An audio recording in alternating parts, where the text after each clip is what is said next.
Okay, simulan natin 'to sa isang tanong na sigurado akong tanong mo rin at tanong ng, um, napakarami sa atin. Paano ba talaga mag-invest ng tama? Kasi ang dami nating naririnig, 'di ba? Stocks, crypto, real estate, MP2, ano ba talaga? Saan ba talaga dapat magsimula? Nakakalito eh. So para sagutin 'yan, sinuri namin ang ilang mga source na parang isang guidebook para sa ating mga Pilipino. Ang misyon natin ngayon ay hindi lang basta maglista ng options, ang gagawin natin ay bubuo tayo ng isang malinaw na framework mula sa paghanda ng isip mo hanggang sa pagpili talaga ng investment na babagay sa'yo. At ang pinakamahalagang diin natin dito ay sa salitang ikaw.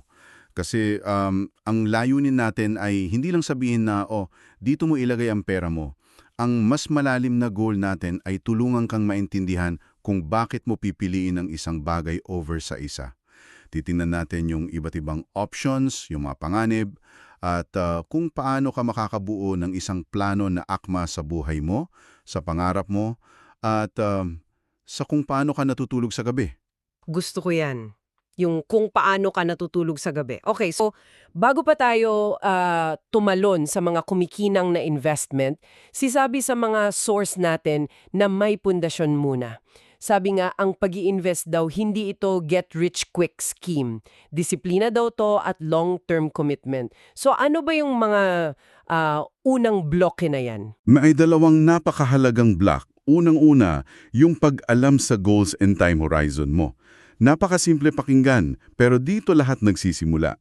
Kailangan mo munang tanungin ang sarili mo, para saan ba tong pera na i-invest ko?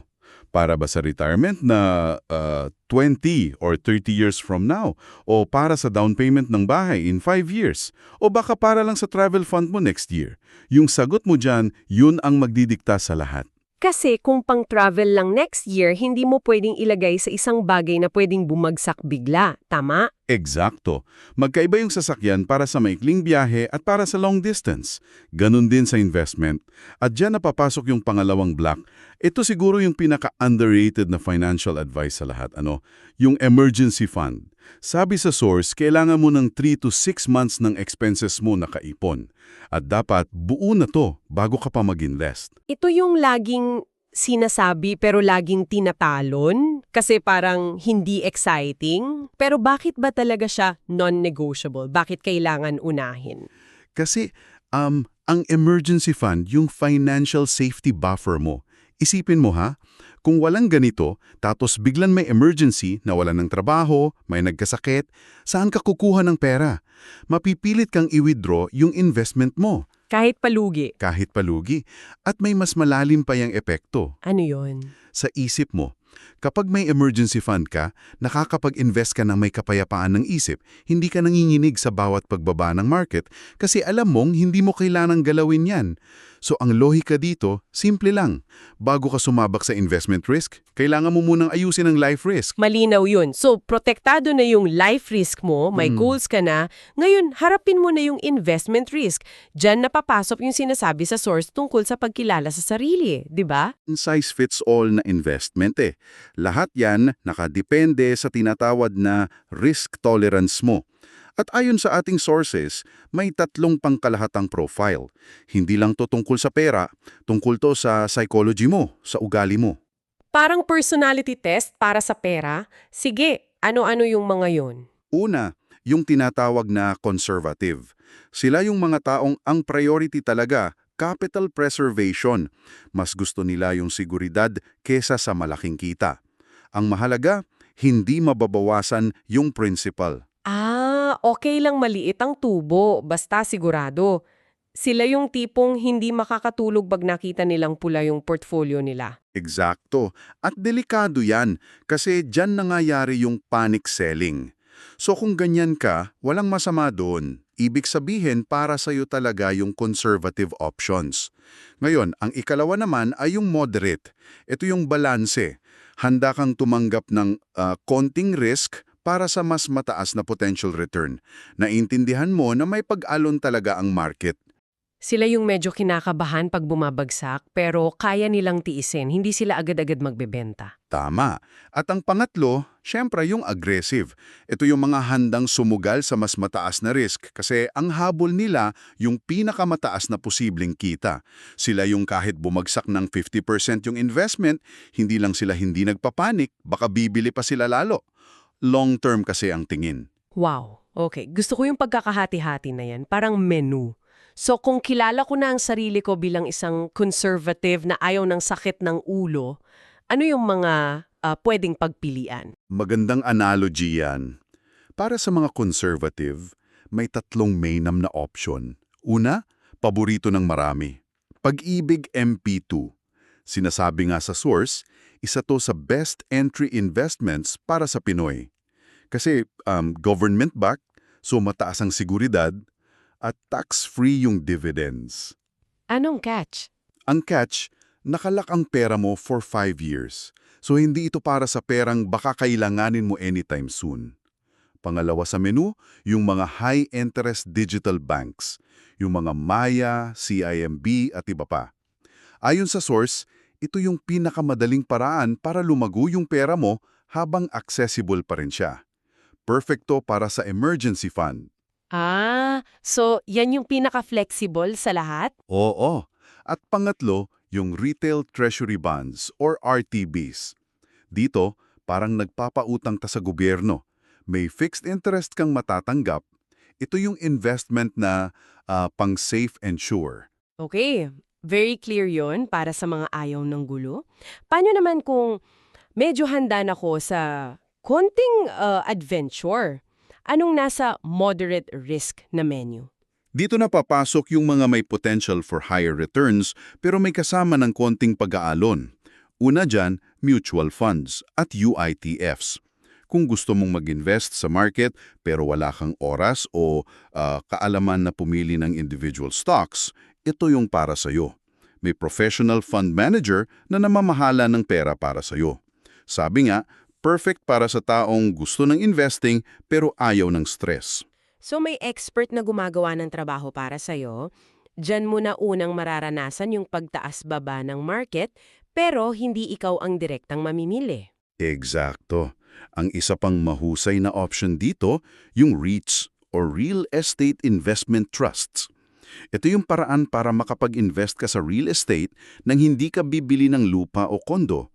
Ang ginagawa mo, bumibili ka ng shares sa mga kumpanya na may-ari ng malls, office buildings. Tapos, dahil shareholder ka, nakakatanggap ka ng parte ng kita nila galing sa upa. Sabi nga sa source, ito yung real estate para sa ordinaryong Pilipino. Interesting. Parang landlord ka na rin pero hindi mo kailangang maningil. Magandang pakinggan yan. Ngayon, para naman sa mga handa ng sumabak sa malalaking alon, yung mga aggressive, ano yung mga higher risk options? Dito napapasok yung mga tinatawag na wealth building tools. Pero kailangan nating idiin. Habang tumataas ang potential return, tumataas din ang potential loss. Ang pinakapopular, siyempre, yung direktang pag-invest sa stock market. Ayon sa source, isa to sa pinaka-powerful na tool for wealth basta long-term ang tingin mo. Bumibili ka ng parte ng isang kumpanya, pero kailangan ng pag-aaral, disiplina, at matibay na sikmura. Ibig sabihin, hindi to para sa mga mahina ang loob at nag-iisip na yayaman sila overnight. Kailangan ng pasensya. Talagang kailangan.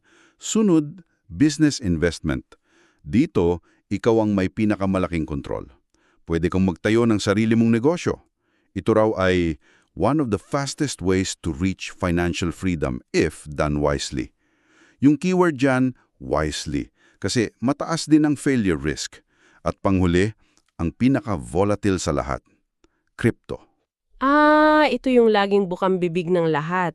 Anong sabi ng source dito? May malaking paalala, sobrang volatile. Isipin mo na lang na yung pera mo dito, parang ticket sa isang ultra high-risk theme park.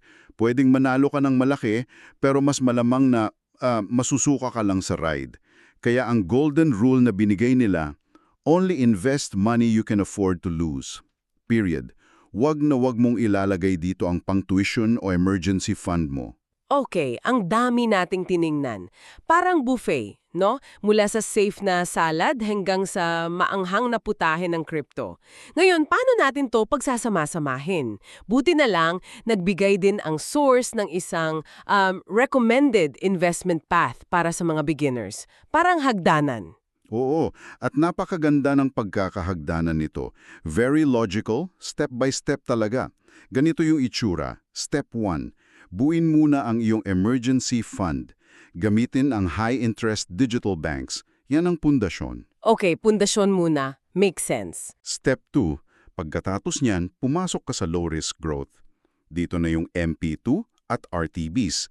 Dito mo sinisimulang palaguin ang pera mo ng stable. Para masanay. Para masanay. Step 3. Kapag komportable ka na, subukan mo na ang moderate risk sa pamamagitan ng UTFs o mutual funds. Dito ka unang makakaranas ng market volatility pero may gumagabay sa'yo. Okay, akyat na ng konti. Step 4. Mula doon, pwede ka nang magsimula sa wealth building. Dito na papasok yung REITs at kung napag-aralan mo na, individual stocks. At step 5, kung handa ka na talaga at may sapat na kapital, doon mo na pwedeng pasukin ang high-growth options tulad ng sariling negosyo. O nga no, parang iniiwasan nitong makomit ng isang baguhan yung pinakamalaking pagkakamali, yung tumalon agad sa stocks nang wala pang pundasyon. Unti-unti kang umaakyat. Eksakto. At may dalawa pang huning paalala ang source. Una, diversification. Huwag ilagay lahat ng itlog sa isang basket para kung bumagsak ang isa, meron kang ibang sasalo. At pangalawa, napakahalaga nito, siguraduhing SEC-registered ang papasukan mo. Iwas scam. So, balik tayo sa original na tanong. Ano ang pinakamagandang investment? Matapos nating suriin lahat ng ito, mukhang malinaw na ang sagot, hindi isang bagay lang? Tama. Ang pinakamagandang linya siguro na nakuha natin ay ito. At sana matandaan mo, ang best investment ay hindi uso. Ang best investment ay yung naiintindihan mo, kaya mong panindigan at pasok sa buhay mo. Hindi porkat lahat nagsikripto kailangan mo na rin gawin. Ang tamang investment para sa iyo ay unique. Pino, mayroong investment na para sa kanila. Pwedeng magsimula kahit gaano pa yan kaliit. Kaya nga yung may gabay ka na, ang tanong na kailangan mong sagutin ay hindi na lang saan ako dapat mag-invest. Ang mas mahalagang tanong na ngayon ay, ano ang isang maliit at konkretong hakbang na kayang kong gawin ngayong linggo para simulan to? Pag-open ba ng isang digital bank account o pag-download ng form para sa MP2? Ang mahalaga, gaya ng sa lahat ng bagay, ay yung pagsisimula, yung unang hakbang.